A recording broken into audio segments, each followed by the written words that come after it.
আসসালামু আলাইকুম প্রিয় নবম শ্রেণীর শিক্ষার্থী বন্ধুরা, আলফাতা পাবলিকেশনসের পক্ষ থেকে অনলাইন ক্লাসে আজকে আমি তোমাদের জন্য নিয়ে এসেছি একটা খুব গুরুত্বপূর্ণ ও মজার অধ্যায়।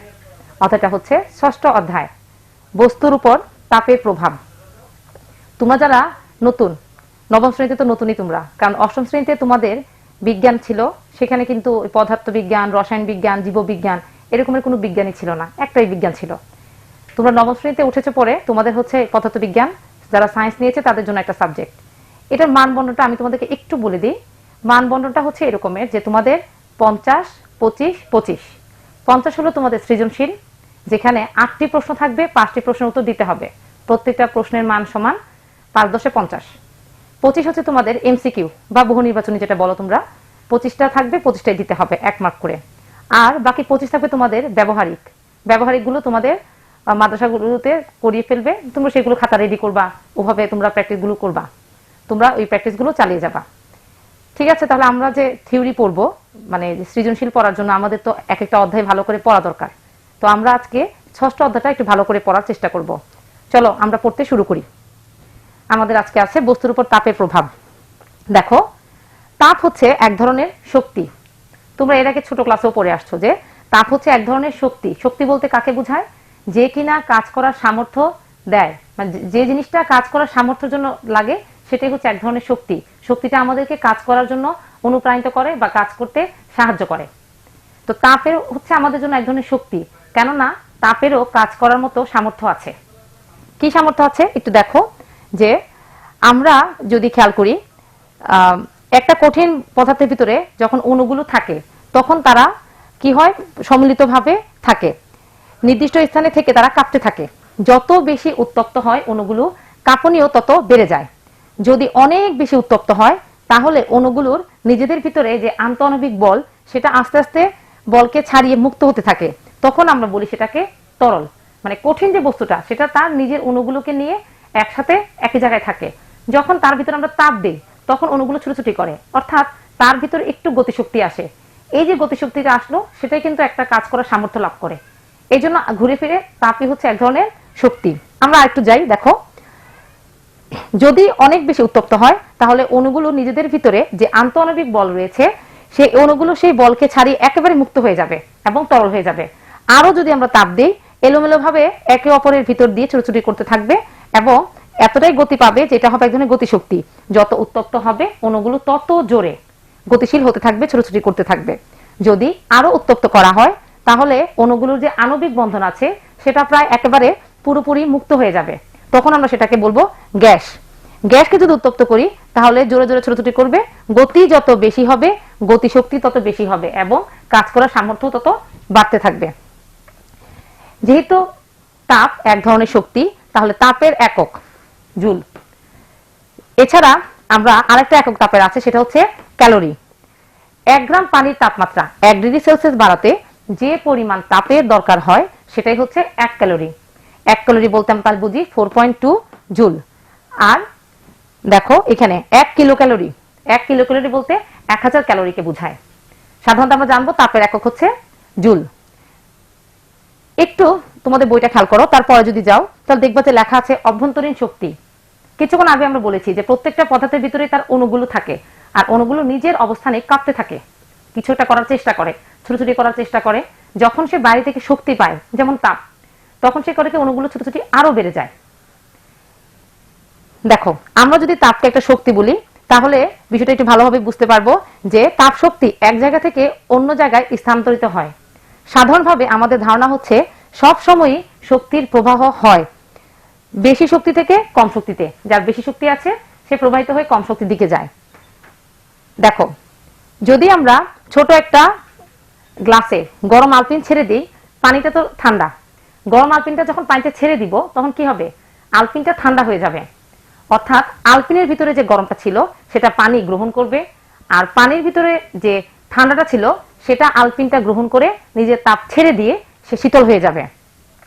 এভাবে দুটি ভিন্ন তাপমাত্রার জিনিস যদি একে অন্যের সংস্পর্শে রাখা হয় তাহলে সবসময়ই বেশি তাপমাত্রা থেকে কম তাপমাত্রার জিনিসে যেতে থাকবে যতক্ষণ না দুটোর তাপমাত্রা সমান থাকে বা সমান হচ্ছে।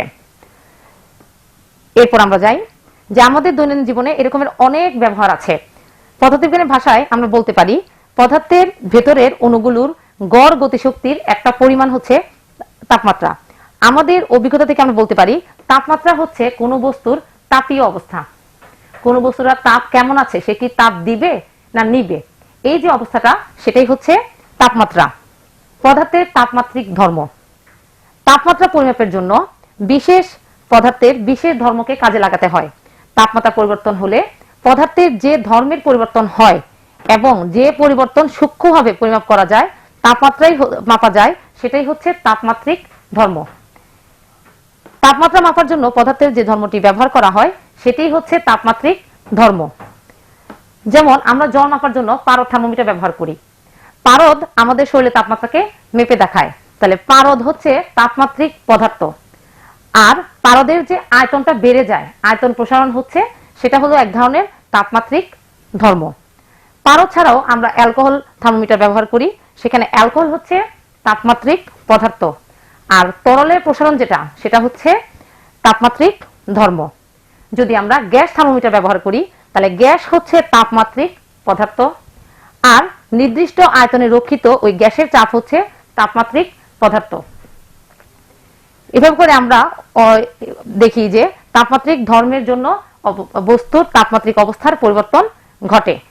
দেখো আমাদের এই যে আমরা তাপ মাপার জন্য বিভিন্ন রকমের স্কেল আছে, এটা আমরা ছোট ক্লাসে পড়ে আসছি, যেমন Celsius scale, Kelvin scale, Fahrenheit scale, এরকম কয়েকটা স্কেল আছে।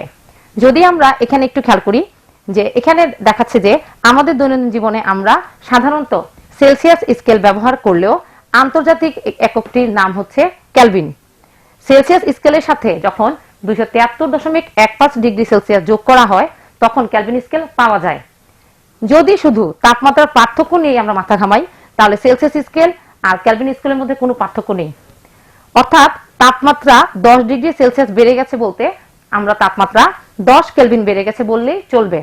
কিন্তু যদি বলা হয় ঘরের তাপমাত্রা কত, যদি সেলসিয়াস স্কেলে হয় 30 ডিগ্রি সেলসিয়াস, তাহলে কেলভিন স্কেলে কত, তখন কি আমরা হিসাবটা দেখাবো যে 273.15 যোগ করতে হবে। যোগ করার পর আমরা যেটা পাবো সেটা হবে আমাদের কেলভিন স্কেলের মান। আর যদি আমরা দেখাই যে পার্থক্য নেই, শুধু জাস্ট পরিমাণটা বা মানটা বলবো, তখন দেখা যাবে যে সেলসিয়াস স্কেল আর কেলভিন স্কেল একই। এই যে এখানে 3 রকমের স্কেল দেওয়া আছে, এটা সেলসিয়াস স্কেলে একটা থার্মোমিটার, কেলভিন স্কেলে একটা থার্মোমিটার, ফারেনহাইট স্কেলে একটা থার্মোমিটার। প্রত্যেকটা থার্মোমিটারেরই কিছু নিম্ন বিন্দু আছে, মানে নিম্ন স্থিরাঙ্ক যেখান থেকে হিসাব শুরু করা হয়, অথবা হিমাঙ্ক যে তাপমাত্রা যেখান থেকে হিসাবটা শুরু হয়। এখানে একটু দেখো যে আমরা যে তাপমাত্রা কাছাকাছি যেতে পারি, আমরা যদি চিন্তা করি যে কোনো একটা কল্পনা করতে পারি যে তাপমাত্রা একই, তাপমাত্রা ইচ্ছে করলেই কল্পনা করা যায়, তাহলে আমরা এই জিনিসটা চিন্তা করতে পারি। সেখানে হচ্ছে যে তাপমাত্রাকে আমরা কল্পনা করতে পারি সেটা হচ্ছে পরম শূন্য বা অ্যাবসলিউট জিরো। এখানে সেলসিয়াস স্কেল, কেলভিন স্কেল আর ফারেনহাইট স্কেল, এই তিনটা স্কেলের হিমাঙ্ক, এটা হচ্ছে 0 ডিগ্রি, এটা হচ্ছে 273.15 কেলভিন, আর এটা হচ্ছে 32 ডিগ্রি ফারেনহাইট। এটার ঊর্ধ্ব স্থিরাঙ্ক 100 ডিগ্রি সেলসিয়াস, এটার ঊর্ধ্ব স্থিরাঙ্ক 373.15 কেলভিন, এটার ঊর্ধ্ব স্থিরাঙ্ক হচ্ছে 212 ডিগ্রি ফারেনহাইট। এই প্রতিটা ভাগ যে পার্থক্যটা, এদের মধ্যে যে ব্যবধান, এই ব্যবধানগুলোই হচ্ছে যার যার পরিমাপ। এক একটা ভাগে হচ্ছে এক একটা পরিমাপ। আমরা এই স্কেলগুলো তৈরি করতে পারি। তাপমাত্রা যে কোনো স্কেল তৈরি করতে হলে দুটা নির্দিষ্ট তাপমাত্রা দরকার।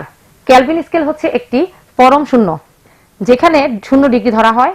অন্যদিকে পানির ত্রৈধবিন্দু বা ট্রিপল পয়েন্ট, এই তাপমাত্রা একটা নির্দিষ্ট চাপে বরফ, পানি ও জলীয় বাষ্প একই বিন্দুতে থাকে। অর্থাৎ এমন একটা টেম্পারেচার যে টেম্পারেচারে বরফ, পানি, জলীয় বাষ্প একই অবস্থায় থাকে, এটাকে বলা হয় ট্রিপল পয়েন্ট বা ত্রৈধবিন্দু। এই ত্রৈধবিন্দু দিয়ে হিসাব করা হয়। তাপমাত্রাকে অনেক বেশি সূক্ষ্মভাবে নির্দিষ্ট করা যায়। সেলসিয়াস স্কেলের মান 0.01 ডিগ্রি সেলসিয়াস। মিল রাখার জন্য কেলভিন স্কেল আর সেলসিয়াস স্কেলের মান হচ্ছে, কেলভিন স্কেলের মান হচ্ছে 273.16 ডিগ্রি কেলভিন। কেলভিন ও সেলসিয়াস স্কেলের পাশাপাশি ফারেনহাইট স্কেলেও আমরা দেখি যে একটু আগে বলেছি যে তার নিম্ন বিন্দু হচ্ছে 32 ডিগ্রি ফারেনহাইট আর ঊর্ধ্ব যেটা সেটা হচ্ছে 212। এখন যদি আমরা এটাকে তুলনা করি, এই তিনটা স্কেলের মধ্যে যদি আমরা সম্পর্ক বের করি, তাহলে দেখি temperature of Celsius, temperature of Kelvin, temperature of Fahrenheit, আমরা ছোট ক্লাসে পড়েছি সি, সি মাইনাস 0, 100 মাইনাস 0 এভাবে পড়েছি। কিন্তু যেহেতু এটা বড় ক্লাস, এখানে আমরা টিসি এভাবে শিখবো, টেম্পারেচার অফ সেলসিয়াস স্কেলে, টেম্পারেচার কেলভিন স্কেলে, টেম্পারেচার হলো ফারেনহাইট স্কেলে। তাহলে সেলসিয়াস স্কেলে নিম্নবিন্দু বাদ গেল, ব্যবধান এদের, এদের ব্যবধান 100 মাইনাস 0। কেলভিন স্কেলের নিম্নবিন্দু বাদ গেল, এদের পার্থক্য শ্রেণী ব্যবধান। ফারেনহাইট স্কেলের নিম্নবিন্দু বাদ গেল, আর এদের শ্রেণী ব্যবধান। যদি আমরা বিয়োগগুলো করি তাহলে সি থেকে তো 0 গেলে টিসি থাকে, 100 থেকে 0 গেলে 100 থাকে, এখানে এটা উপরে যা আছে ঠিক থাকবে। এই দুজনের যে পার্থক্যটা বিয়োগ করলে 100 বেরোবে। ফারেনহাইট স্কেলে যা আছে উপরেটা ঠিক থাকবে, 212 থেকে 32 চলে গেলে 180 থাকবে। তাহলে এই তিনটা সম্পর্ক থেকে আমরা দেখতে পারি কোনো কিছু যদি ফারেনহাইটে থাকে আমরা ক্যালভিনে নিতে পারবো, ক্যালভিনে থাকলে আমরা সেলসিয়াসে নিতে পারবো, যেভাবে প্রয়োজন আমরা সেভাবে এটাকে ট্রান্সফার করতে পারবো। একটা গাণিতিক সমস্যা সমাধান করি আমরা। কোন তাপমাত্রায় সেলসিয়াস এবং ফারেনহাইট স্কেল সমান? আচ্ছা, সেলসিয়াস স্কেল আমরা কি জানি? 5/9 TF - 32। এটা যদি আমরা 9 কে উপাশে নিয়ে গুণ করি তাহলে 9C, 5 দিয়ে গুণ করি, 5TF - 5 দিয়ে 32 কে গুণ করব। এখন বলেছে টিসি আর টিএফ মানে সেলসিয়াস স্কেল আর ফারেনহাইট স্কেল সমান। তাহলে যদি আমরা সমীকরণকে সমান দেখাতে হয় তাহলে আমরা দেখাচ্ছি যে 4TC সমান কত? -5 × 32 যদি করি 160 ডিগ্রি। এই 4 উপাশে নিয়ে ভাগ করলে হয় 40। তাহলে 40 ডিগ্রি -40 ডিগ্রি সেলসিয়াস তাপমাত্রায় একই তাপমাত্রায় -40 ডিগ্রি ফারেনহাইট দেখাবে। এভাবে করে আরো কিছু অঙ্ক আছে, যেমন দেখো সুস্থ দেহের তাপমাত্রা 98.4 ডিগ্রি ফারেনহাইট, সেলসিয়াসে সেটা কত? সেলসিয়াস আর ফারেনহাইট স্কেলের সম্পর্ক এই যেখানে দেওয়া আছে যে টিসি সমান সেলসিয়াস স্কেল F/9 TF - 32।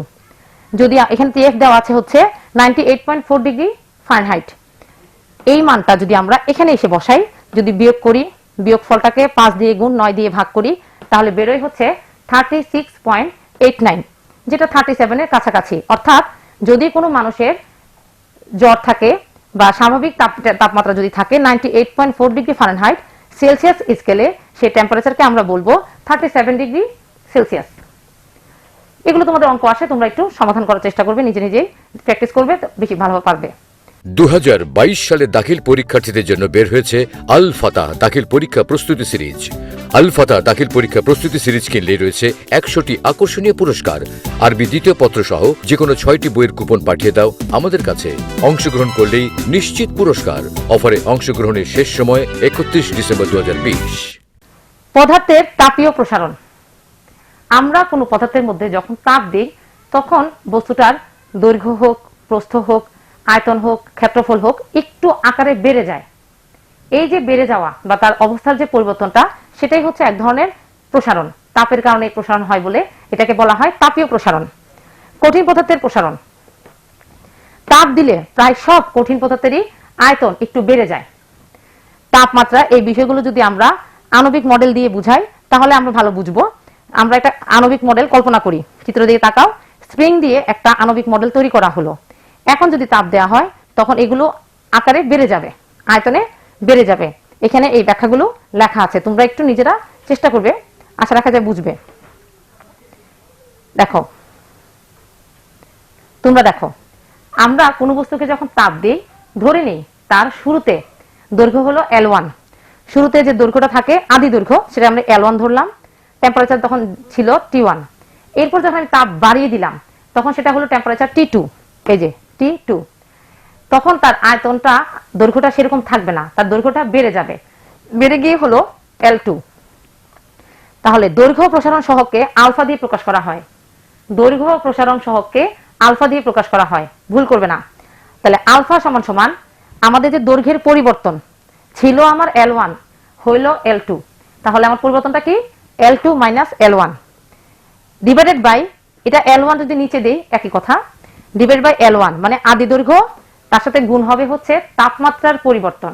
তাপমাত্রা ছিল হচ্ছে আমার T1, হলো T2, তাপমাত্রার পরিবর্তন হচ্ছে T2 - T1।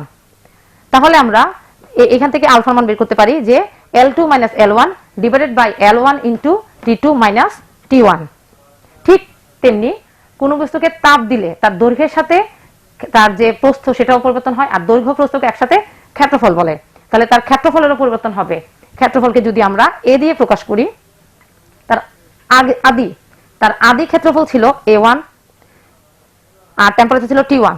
যখন আমরা তাপ দিলাম তার টেম্পারেচার হলো T2, আর T2 হওয়ার কারণে তার ক্ষেত্রফলটা বেড়ে হলো A2। তাহলে ক্ষেত্র প্রসারণ সহগ বিটা হলে বিটা সমান সমান A2 minus A1 divided by A1 into T2 minus T1। এবার আমরা দেখি তাপ দিলে বস্তুর দৈর্ঘ্যের সাথে তার ক্ষেত্রফলেরও পরিবর্তন ঘটে। ক্ষেত্রফলকে যদি আমরা এ ধরি, তাহলে এই ক্ষেত্রে দেখো টেম্পারেচার আমরা T1 দিলাম তখন তার ক্ষেত্রফল ছিল A1। যখন তাপমাত্রা বৃদ্ধি পেল তখন তাপমাত্রা বৃদ্ধি পেয়ে হলো T2, তার ক্ষেত্রফল হলো তখন A2। ক্ষেত্র প্রসারণ সহগকে বিটা দিয়ে প্রকাশ করা হয়। তাহলে বিটা সমান সমান কি বলতে পারি? ক্ষেত্রফলের পরিবর্তন A2 minus A1 divided by আদি ক্ষেত্রফল A1 ইন্টু টেম্পারেচারের পরিবর্তন T2 মাইনাস T1। এবার যদি আমরা তাপ আরো দিতে থাকি, দৈর্ঘ্য, ক্ষেত্রফল, তার আয়তনের পরিবর্তন হবে, অর্থাৎ 3 দিকেরই পরিবর্তন হবে। যদি আমরা আয়তনকে V ধরি, তাহলে এখানে খেয়াল করো তাপমাত্রা আমার T1, তার আয়তন আমার V1। যখন তাপমাত্রা বৃদ্ধি পেল তখন হয়ে গেল T2, আর আয়তন বৃদ্ধি পেয়ে হলো V2। তাহলে আয়তন প্রসারণ সহগ গামা হবে V2 মাইনাস V1, আয়তনের পরিবর্তন ডিভাইডেড বাই আদি আয়তন ইন্টু তাপমাত্রা পরিবর্তন, অর্থাৎ V2 minus V1 divided by V1 into T2 minus T1।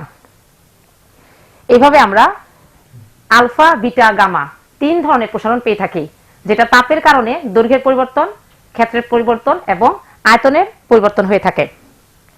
এখানে একটা গাণিতিক সমস্যা আছে, একটু খেয়াল করো।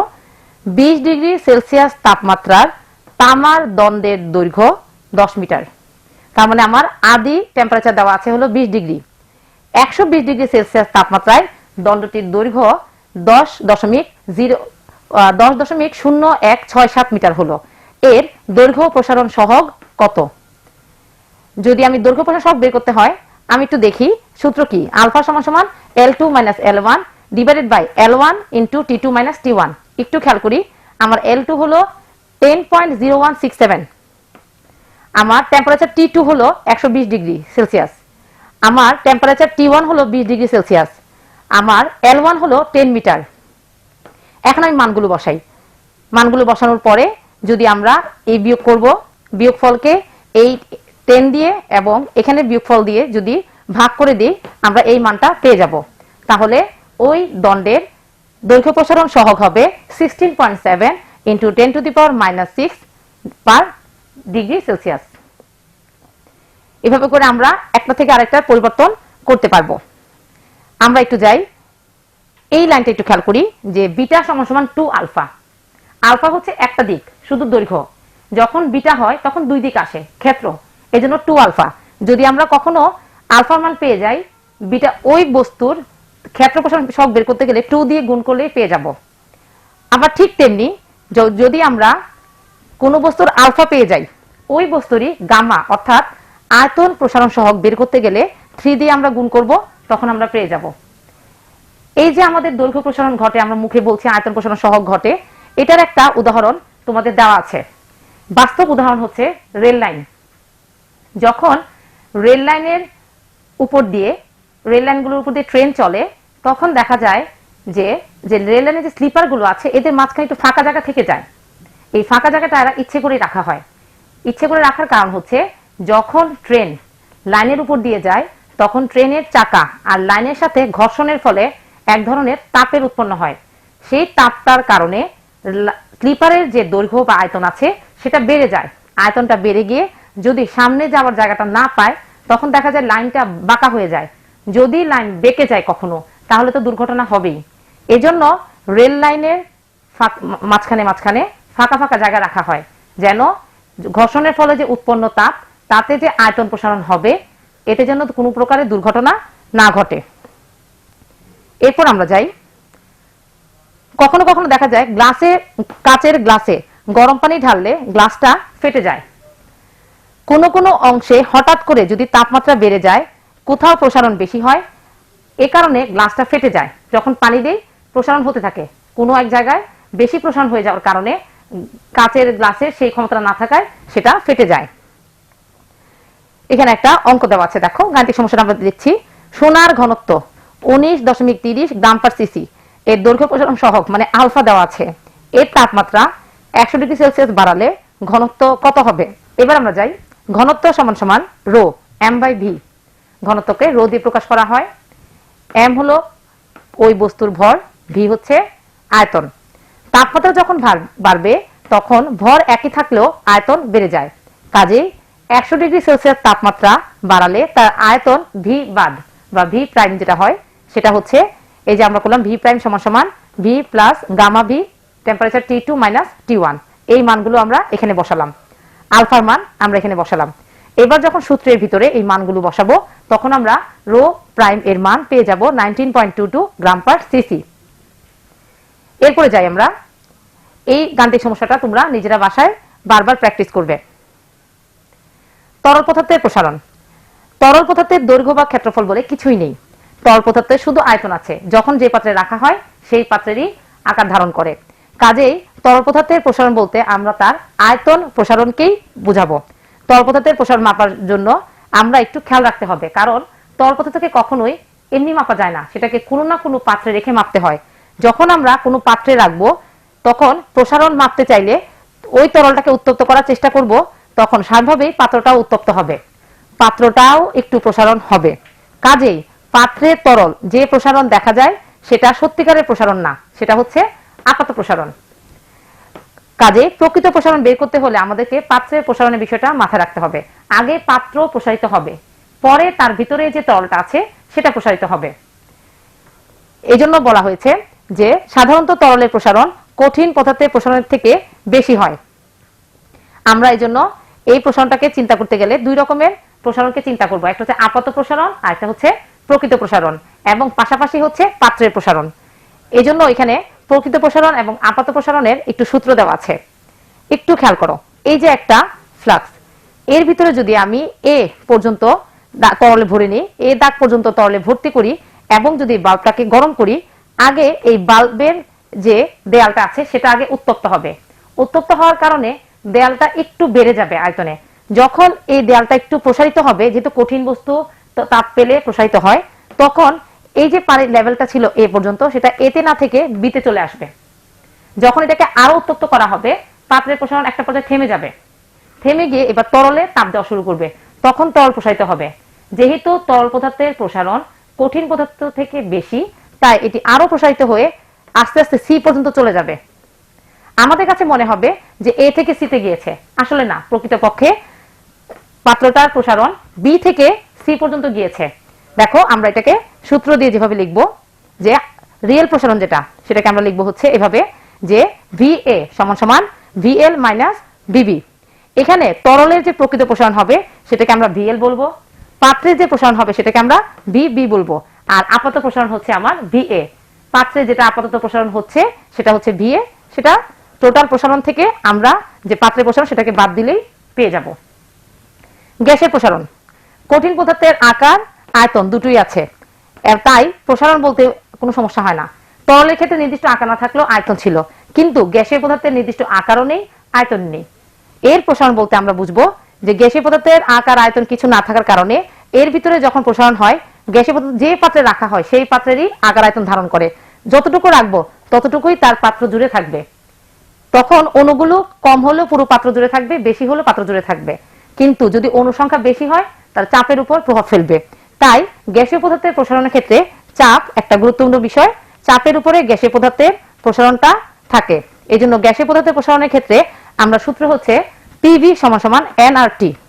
এখানে পি হচ্ছে চাপ, ভি হচ্ছে আয়তন, এন হচ্ছে গ্যাসের পরিমাণ বা মৌল সংখ্যা, আর হচ্ছে ধ্রুবক, আর টি হচ্ছে কেলভিন স্কেলে এর তাপমাত্রা। তাহলে গ্যাসের প্রসারণ যদি আমরা গ্যাসের জন্য প্রসারণ সহগ বের করতে চাই তাহলে আমরা করব কি, বিটা পি সমান সমান V two minus V one divided by V one into T two minus T one. এই সূত্র আমরা দিলাম প্রথম আয়তনের ক্ষেত্রে এটা, দ্বিতীয় আয়তনের ক্ষেত্রে এটা। তারপর যখন আমরা এদিকে তুলনা করব ফাইনালি আমরা পাবো হচ্ছে বিটা পি সমান সমান 1 বাই টি1। অর্থাৎ কোনো গ্যাসীয় পদার্থে যত আমরা তাপমাত্রা দিব তার আয়তন বরঞ্চ কমবে। তাপমাত্রার বিপরীতে যাবে। তাপমাত্রা যত কম হবে গ্যাসের প্রসারণ তত বেশি হবে। আর নির্দিষ্ট চাপে নির্দিষ্ট তাপমাত্রায় গ্যাসের তাপমাত্রা 1 ডিগ্রি বাড়ালে তার যেটুকু প্রসারণ হবে একই চাপে, কিন্তু কম তাপমাত্রায় গ্যাসের তাপমাত্রা আরো 1 ডিগ্রি বাড়ালে প্রসারণ তার থেকে অনেক বেশি হবে। আজকে তাহলে এটুকু পর্যন্তই থাক। তোমরা সবাই যতটুকু আজকে পড়ালাম একটু ভালো করে বাসায় অনুশীলন করবে। পরবর্তী পর্ব নিয়ে আমি খুব শীঘ্রই আসবো। সেই পর্যন্ত তোমরা সবাই ভালো থাকো, সুস্থ থাকো। এই বলে আমি আজকে এখানেই শেষ করছি। আল্লাহ হাফেজ। আসসালামু আলাইকুম ওয়া রাহমাতুল্লাহি ওয়া বারাকাতুহু।